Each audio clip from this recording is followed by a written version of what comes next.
مجھے ایک صاحب کہنے لگے کوئی ایسا عمل بتائیں کہ میں چاہتا ہوں میری 7 نسلوں میں رزق ختم نہ ہو، جو مہنگائی اور حالات اور پریشانیاں میں دیکھ رہا ہوں، کوئی ہے عمل؟ میں کہا بالکل ہے، اور میں نے اس سے کہا کہ یہ میرے پردادا کے پردادا کا عمل ہے، ان کا یہ عمل ہے، میرے پردادا کے پردادا کا عمل، جو ہماری خاندانی یادداشتوں میں یہ لکھا ہوا ہے، اور فرمایا اگر یہ کوئی بندہ کر لے اللہ نسلوں کا رزق اللہ سے منوا لے۔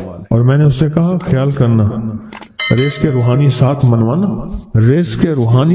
منوانا، ورنہ دولت مال چیزیں مل جائے گی، جس کے بارے میں کہا جاتا ہے کہ بعض بندے ایسے ہوتے ہیں اللہ پاک ان سے لقمے نہیں چھینتا، سجدے چھین لیتا ہے، اللہ ان سے لقمے نہیں چھینتا۔ کیوں؟ رزق جسمانی دوسرے لفظوں میں مل رہا ہے، اور رزق روحانی اللہ چھین لیتا ہے۔ یہ جو آج آپ بیٹھے ہیں تسبیح خانے میں اور میں بیٹھا ہوں، یہ ہم روحانی دسترخوان پہ بیٹھے ہیں، یہ بہت بڑا دسترخوان لگا ہوا ہے، یہ دسترخوان ہے۔ سنا ہے در یار پہ بڑی دھوم ہے، سنا ہے در یار پہ بڑی دھوم ہے، وہاں عاشقوں کا ہجوم ہے۔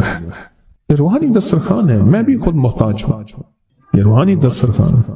تو میں نے اس سے عرض کیا کہ ایک دسترخوان نہیں مانگنا، دونوں مانگنا، رزق روحانی بھی، رزق جسمانی تو اس کو بھی ملتا ہے جس کو کلمہ نصیب نہیں ہوا، رزق جسمانی تو اس کو ہی ملتا ہے جس کو کملی والی کی غلامی نصیب نہیں ہوئی، رزق جسمانی تو اس کو ہی ملتا ہے جس کے ماتھے پہ شقاوت لکھی ہے، رزق جسمانی تو اس کو ملتا ہے جو اللہ کا نافرمان ہے، رزق جسمانی تو اس کو ملتا ہے جو اللہ کے وجود کا انکار کرتا ہے، رزق جسمانی تو اس کو ہی ملتا ہے جو آخرت اور قبر کا انکار کرتا ہے، رزق جسمانی تو اس کو ملتا ہے جو جنات اور برزخ کا انکار کرتا ہے، رزق جسمانی تو اس کو ملتا ہے جو خود کملی والی کی نبوت کا انکار کرتا ہے، وہ تو بے بہا لوگ ہیں، ان کو ملتا ہے۔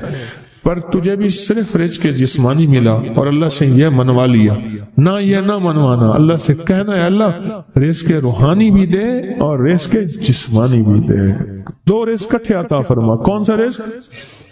اور رزق جسمانی بھی دے۔ کہیں ایسا نہ ہو کہ میری نسلوں میں صرف مال دولت اور چیزیں ہوں اور تیرا نام اور تیرے حبیب کا نام نہ ہو، تیرا نام اور تیرے کملی والے کا نام نہ ہو، تیرا نام اور تیرے دوستوں کا نام نہ ہو، تیرا نام اور تیری آل و اصحاب کا نام نہ ہو۔ کہیں ایسا نہ ہو میں محروم ہو جاؤں، مجھے آل اور محمد اور آل محمد اور اصحاب محمد کی نسبتیں یہ بھی ساتھ عطا کیے رکھ۔ میں نے اس سے کہا کہ 2 چیزیں مانگنا۔ اچھا قدرت کا نظام ہے تو دیوانے بھی ہوتے ہیں، یقین والے ہوتے ہیں، آپ جیسے آپ مخلص بیٹھے ہیں، اور پوری دنیا میں ہمارے ساتھ اس وقت مخلص بیٹھے ہیں جو ہماری آج کی محفل میں شریک ہیں، ہوتے ہیں دیوانے۔ مجھ سے کہنے لگا ایک وقت ایک جگہ ہو بہت بہتر۔ میں نے اس سے کہا، میں نے کہا پھر بھی اگر ایک وقت ایک جگہ میسر نہ بھی ہو تو اگر عمل کسی وقت چوک جائے، عمل کی جگہ چوک جائے، عمل کا وقت چوک جائے، مجبوری میں نہ ہو تو بہتر ہے، پر توجہ نہ چکے، دھیان نہ جائے، استحضار نہ جائے، یقین نہ جائے، اور سچا یقین ہو کہ میرا اللہ خود کہتا ہے یہ مانگنا بھی تو اسی نے دیا ہے نا، جب اس کریم نے مانگنا ہی خود دیا ہے تو عطا بھی خود کرے گا۔ نہیں خوف نارے جہیم کا کہ کرم ہے مجھ پہ کریم کا، وہ خود عطا کرے گا مجھے، اس نے مانگنا دیا دے گا۔ یقین ہو ایسا ایسا ایسا ایسا، اتنا زبردست یقین ہو، اتنا یقین ہو اللہ کے ملنے پہ اور اللہ کے مانگنے پہ، اتنا یقین ہو کہ گمان اور خیال سے بالا تر یقین ہو، بہت زیادہ یقین۔ یاد رکھیے گا میری بات، میری طرف دیکھتے رہیں، یاد رکھیے گا جس کو ملا ہے یقین کی طاقت میں ملا ہے، اور جس سے چھنا ہے بے یقینی نے اس سے سب کچھ چھین لیا، بے یقینی نے اس سے سب کچھ چھین لیا ہے، جس کو ملا ہے یقین کی طاقت سے ملا ہے۔ یقین ہو کہ میں کر رہا ہوں اور اللہ مجھے دے دے گا۔ کہا کہ کیسا یقین ہو؟ کہا جیسے بکری کے تھن دودھ سے بھرے ہوئے اور میں کہوں کہ میرے ہاتھ سے دباؤں گا اور دودھ نکلے گا، اس سے زیادہ یقین۔ اور کہا کس سے زیادہ یقین؟ کہا کہ ایک بڑا نوٹ ہو اور بڑا نوٹ کے اندر جو ہے ایک آنے کی چیز آنی ہے، تو میں کہوں گا اس سے تو اس کی نوٹ کے اندر تو ہزاروں آنے ہیں، اور میں ایک آنے کی چیز، ایک ٹکے کی چیز لوں گا اور میرا کام بن جائے گا۔ اس سے زیادہ یقین ہو اور اس سے کہیں زیادہ یقین ہو کہ سخت پیاس ہے اور میں پانی کو دیکھوں اور پانی کو دیکھتے ہی مجھے یقین ہو کہ اس سخت پیاس میں میرا پیاس بجھ جائے گی، پیٹ بھر جائے گا، اس سے کہیں زیادہ یقین ہو۔ میں پھر بھی یقین کو نہیں سمجھا سکا، علم بھی محدود ہے، الفاظ بھی میرے پاس محدود ہیں، اس سے کہیں زیادہ یقین ہو، اس سے کہیں زیادہ یقین اور بہت زیادہ یقین۔ کیا خیال ہے؟ آپ چاہیں گے اپنی نسلوں کے لیے بخت، رزق، نصیب اور مقدر منوا لیں؟ میں نے کہا روزانہ 40 منٹ بیٹھ، 40 منٹ صبح دوپہر شام، جو تیری تنہائی کا وقت ہو، کہ یا اللہ دنیا میں ایسی جگہ کوئی کہیں ہوتی، اکیلے بیٹھے رہتے یاد تیری دل نشیں ہوتی، اکیلے بیٹھے رہتے یاد تیری دل نشیں ہوتی، اور بس صرف ایک بار سورۃ فاتحہ پڑھا اور اس کے بعد ایاک نعبد و ایاک نستعین کو دوہرا۔ میں نے اسے عرض کیا کہ بس اس کو وجدان سے پڑھو، ایسے پڑھ کے رونگٹے کھڑے ہو جائیں، آنسو بہنے لگ جائیں، دل کے اندر کا درد اور دل کا اندر کا غم اور اللہ کے سامنے حاضری، استحضار، اور یہ کیفیتیں تیری ہوں کہ بس اس کے علاوہ کوئی مجھے یاد نہ رہے۔ اس درد سے پڑھ 40 منٹ۔ 40 کے عدد کے ساتھ کائنات کے رازوں کا بڑا تعلق ہے۔ 40 کا جو عدد ہوتا ہے، بس 40 کے عدد کے ساتھ پڑھ اور بہت توجہ سے پڑھ اور بہت دھیان سے پڑھ، بہت توجہ سے روز پڑھ۔ مجھ سے کہنے لگا کتنے دن پڑھوں؟ تو میں نے اس سے کہا مجھ سے یہ دن نہ پوچھ، تیرا دل خود بولے گا کہ فیصلے ہو گئے ہیں، بس ختم، دل خود بولے گا۔ یہ بتائیں کہ پیٹ بھرتے ہوئے کوئی گھنٹی بجتی ہے، یہ دل خود بولتا ہے کہ پیٹ بھر گیا۔ پیاس میں بھی کوئی کہتا تو نہیں ہے کہ آپ کی پیاس بجھ گئی ہے، وہ دل خود بولتا ہے کہ بس اب پانی کی ضرورت نہیں ہے۔ نیند سے دل بھر جائے تو بس دل بس اب سو لیا، وہ اٹھیں۔ اسی طرح دل خود بولے، دل خود بولے اور دل اندر بولے، دل اندر بولے کہ اللہ پاک جل شانہ نے نسلوں کے لیے رزق، عزت، دولت، برکت کے فیصلے کر دی، بس دل بولے۔ کتنے دیر کر؟ اب یہ تیری اپنے مانگنے میں ہے، اب یہ تیری اپنے مانگنے میں ہے۔ مانگنے میں کمی ہے تو دل نہیں بولے گا، اگر مانگے گا تو پتہ نہیں دنوں میں یا ہفتوں میں، جتنے میں دنوں میں فیصلہ ہو جائے۔ وہ طاقتور چیز ہے جو 7 نسلوں کو کھلاتی بھی ہے، پلاتی بھی ہے، سکون کی نیند سلاتی بھی ہے، اچھا لباس پہناتی بھی ہے، عزتوں کے تاج سر پہ رکھواتی بھی ہے۔ نوری لقمہ اپنی زندگی کی ضرورت بنا لے، پھر کیا ہوگا؟ سورۃ فاتحہ کی آیات 7 ہیں۔ اللہ 7 آسمان اور 7 زمین کی جتنی بھی برکات ہیں، برکات من السماوات والارض، اللہ 7 آسمان اور 7 زمین کی ساری برکات اس کو عطا کر دے گا، اور لوگوں کو پتہ ہی نہیں ہوگا کہ یہ بندہ کتنا مالدار ہے، روحانیت کی طاقت اور روحانیت میں کتنا آگے ہے، کوئی پہچان بھی نہیں سکے گا کہ روحانیت میں یہ بندہ کتنا آگے ہے اور کتنا آگے سے آگے بڑھ گیا ہے، کسی کو علم بھی نہیں ہوگا۔ نوری لقمہ اپنی زندگی کی مجبوری بنا لے اور نوری لقمہ اپنی زندگی کی ضرورت بنا لے، پھر دیکھیں کمالات۔ کیوں؟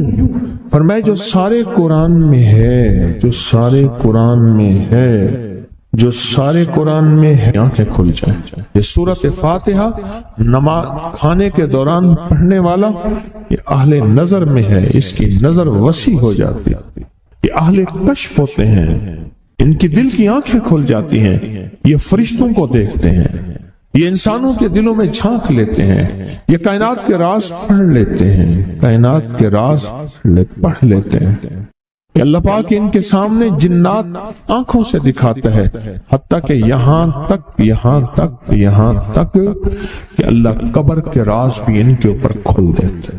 نوری لقمے کا اثر یہ ہے، دل کی آنکھیں کھل جاتی ہیں، دل کی آنکھیں کھل جاتی ہیں، دل کی آنکھیں کھل جاتی ہیں۔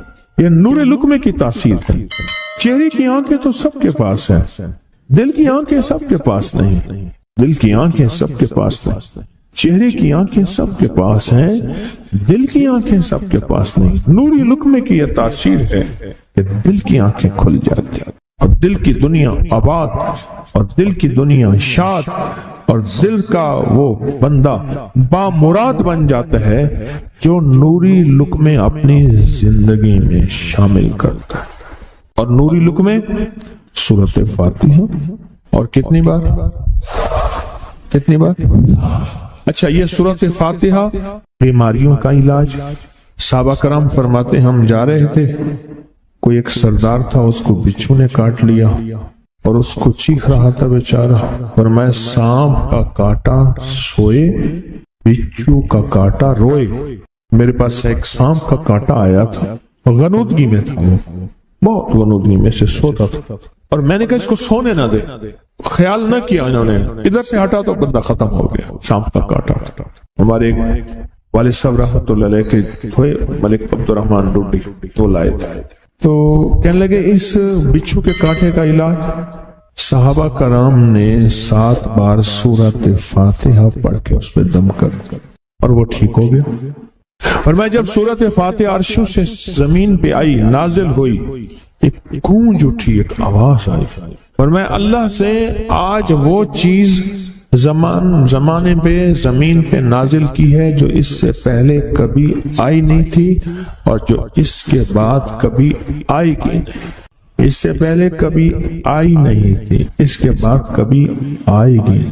اور جب سورۃ فاتحہ نازل ہوئی، شیطان رویا، پیٹا، اپنا سر پہ راکھ ڈالی اور اتنا شور کیا کہ اے کاش کہ یہ سورۃ فاتحہ آئی ہے، اور اگر آئی ہے تو واپس چلی جائے، اگر واپس نہیں گئی تو کسی کی زبان پہ نہ جائے، یعنی کوئی اس کو پڑھ نہ سکے، اگر پڑھے تو اس کا یقین نہ ملے۔ یقین سے پڑھنے والے کی دنیا بھی، آخرت بھی، رزق بھی، عزت بھی، صحت بھی، تونگری بھی، بادشاہت بھی، خوشیاں خوشحالیاں بھی یقین سے پڑھنے والے کو ملتی ہیں۔ اور اس لیے آج بھی شیطان سورۃ فاتحہ سے لرزتا ہے کہ سورۃ فاتحہ پڑھنے سے جنات اور شیاطین ایسے دور ہوتے ہیں، ایسے کہ میلوں دور چلے جاتے ہیں، اور اس بندے سے خوف زدہ ہوتے ہیں جو سورۃ فاتحہ پڑھتا ہے۔ کھانے کے دوران اس کی حکمت کیا ہے؟ انسان کھانے کے دوران مشغول ہوتا ہے، کھانے کی لذتوں میں کھویا ہوا ہوتا ہے، اور اگر بھوک بہت زیادہ ہو تو پھر تو ہوش نہیں ہوتا، پھر ہوش ہی نہیں ہوتا اگر بھوک بہت زیادہ ہو۔ اب اسی دوران جس طرح سنے غور سے، بڑی میں عجیب بات بتا رہا ہوں، حضرت امام جعفر صادق سلام اللہ رضوان اللہ تعالی علیہ مجمعین اللہ کے ولی تھے، ولایت کے تاجدار تھے، سرداروں کے سردار تھے، اولیاء کے سردار تھے۔ میں بازار میں جاتے تھے، جا کے پھر واپس آ جاتے تھے، پھر جاتے کچھ نہیں خریدتے تھے۔ کسی نے پوچھا اب کیوں جاتے ہیں؟ فرمایا 2 وعدے لینے۔ کیا؟ میں جا کے بازار میں ہر بندے کو سلام کرتا ہوں، وہ سلام کا جواب دیتے ہیں، اور کیا پتا کسی کے سلام کا جواب ایسا ہو جو اللہ کے ہاں مقبول بھی ہو، محبوب بھی ہو۔ اور پھر فرمایا بازار میں جاتا ہوں اور جا کے بازار میں جاتا ہوں اور جا کے بازار کی دعا پڑھتا ہوں۔ فرمایا جو چوتھا کلمہ گھر میں پڑھے گا اس کو 10 نیکیاں ملیں گی، اور جو بازار میں پڑھے گا کتنے نیکیاں ملیں گی؟ 10 لاکھ نیکیاں ملیں گی۔ فرمایا میں 10 لاکھ نیکیاں کمانے کے لیے جاتا ہوں۔ آل رسول کی محبتیں، عبادتوں کا حرص دیکھیں، ہمیں مال کا حرص، انہیں اعمال کا حرص۔ وہی دعا، وہی چوتھا کلمہ گھر میں پڑھیں، 10 نیکی ہیں، بازار میں پڑھیں کیونکہ وہ ہر بندہ مشغول ہے، دنیا میں، مال میں، چیزوں میں، بھاؤ تاؤ میں لگا ہوا ہے، وہی بازار میں پڑھے تو 10 لاکھ نیکیاں۔ اسی طرح کھانے کے دوران جب لذت ہے، کھانے کے دوران ذائقہ ہے، اور کھانے کے دوران لذت اور ذائقے میں اگر کوئی بندہ سورۃ فاتحہ پڑھ لے تو اللہ کہتا ہے تو ان لذتوں میں مجھے نہ بھولا، ان کھانے کی چیزوں میں مجھے نہ بھولا، ان ساری کیفیتوں میں مجھے نہ بھولا، اللہ خوش ہوتا ہے۔ اور پھر اللہ جل شانہ اسے 7 آسمان اور 7 زمین کی برکتیں حوالے کر دیتا ہے، اور جس کے پاس 7 آسمان 7 زمین کی برکتیں ہوں، یہ ساری عبادتیں کھانے کے دوران کوئی معنی نہیں رکھتی، پھر ایسی سمیٹ کے اللہ کائنات کو اسے دے دیتا ہے۔ نوری لقمے کی تلاش کریں، نوری لقمہ زندگی میں لے آئیں، بڑی خوشحال زندگی گزرے گی، بہت لاجواب زندگی گزرے گی۔ 7 دفعہ سورۃ فاتحہ سے قرضے اتر جاتے ہیں، 7 دفعہ سورۃ فاتحہ سے بیٹے مل جاتے ہیں، 7 دفعہ سورۃ فاتحہ سے نعمتیں، اور 7 دفعہ سورۃ فاتحہ وہ طاقتور چیز ہے جو 7 نسلوں کو کھلاتی بھی ہے، پلاتی بھی ہے، سکون کی نیند سلاتی بھی ہے، اچھا لباس پہناتی بھی ہے، عزتوں کے تاج سر پہ رکھواتی بھی ہے۔ کہیں انشاءاللہ۔ آپ سوچیں کون سا مشکل عمل، بہت زبردست عمل ہے، 1 منٹ کا کام ہے اور کام بن جاتا ہے۔ اور میں نے اس کی اجازت جتنی مشکل سے لی تھی نا، اس عمل کی بہت مشکل سے اجازت، اور جس دن لی تھی اسی دن فیصلہ کیا تھا انشاءاللہ اسے چھپاؤں گا نہیں، انسانیت مخلوق کو بتاؤں گا۔ اور یہ 7 دفعہ سورۃ فاتحہ جو دل کا مریض ہو مجھ جیسا اس کا بھی علاج ہے، جسمانی ہو یا روحانی۔ میں نے پچھلی دفعہ کہا نا کہ میں دل کا سخت مریض ہوں اور آج بھی ہوں، دعا کرو موت تک نہ رہوں، اور میں دل کا سخت روحانی مریض ہوں، جسمانی نہیں ہوں۔ میری پچھلی دفعہ کی وجہ سے پوری دنیا میں کوہرام مچا ہوا ہے کہ بابا گیا، جانا تو ہے، جانا تو لازم ہے۔ پچھلی دفعہ میں نے وہ کہہ دیا کہ میں دل کا سخت مریض ہوں، میرے لیے دعا کرو، وہ یہ مریض ہوں، روحانی مریض ہوں، روحانی مریض ہوں۔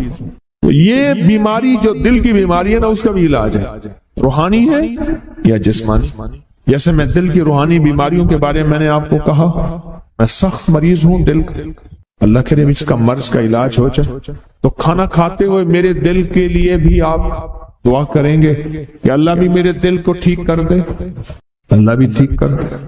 آپ مجھے بزرگ سمجھتے رہے اور اندر سے کام کھوکھلا ہو، یہ دل کی روحانی بیماریوں کا بھی علاج ہے، اور یہ جسم کی اور دل کی جسمانی بیماریوں کا بھی علاج ہے۔ یہ صحت مندی کا راز ہے، سورۃ فاتحہ ہے بابا، سورۃ فاتحہ، سورۃ فاتحہ۔ جو بندہ سورۃ فاتحہ پڑھتا ہے ایک بار، اللہ جل شانہ ان 7 آیات کی تاثیر اور طاقت اسے عطا فرماتے ہیں، اور 7 سمندروں میں جو غذا، رزق، طاقت اور قوت اللہ نے رکھی ہے اس کا حصہ اس بندے کو دیتے ہیں جو صرف ایک بار سورۃ فاتحہ پڑھتا ہے۔